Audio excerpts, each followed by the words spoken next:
Il-kumpanija li tiżviluppa l-logħob Anvil Game Studios saret l-ewwel kumpanija Maltija li ħarġet logħba fuq PlayStation 5 u Xbox. Il-logħba Holdfast Nations at War tnediet għall-kompjuter fl-2017 u hija magħmula fl-era tal-ewwel Gwerra Dinjija u Napoleon. In-numru ta' nies li kienu jilagħbu meta ħarġet kien madwar 2000, iżda minn mindu ġiet imnedija fuq il-consoles dan tela għal iktar minn 10,000.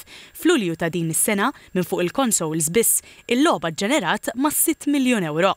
Ma' TVM News, wieħed mid-diretturi, Julian Farrugia, spjega li l-logħba reġgħet splodiet din is-sena, iżda kienet diġà marret tajjeb meta nedewha l-ewwel darba. Fil-2017 minna l-ewwel release tagħna fuq computer u issa kważi qed ngħidu 9 snin wara għamilna release fuq consoles kbira.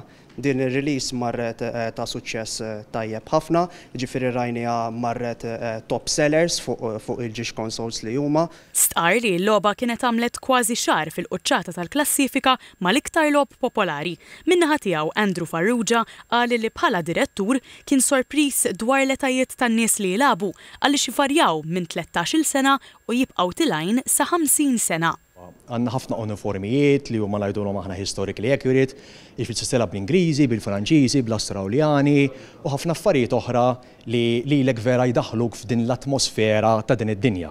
Qal li waħda mill-iktar affarijiet li tmur tajjeb hija l-komunikazzjoni ħielsa fejn wieħed jista' jixel il-mikrofonu u jitkellem man-nies li hemm fil-madwar bħalma jiġri meta wieħed ikun fi grupp. Spjega li dan joħloq aspett ta' komunità li kien strumentali għal uħud anke fi żmien il-pandemija.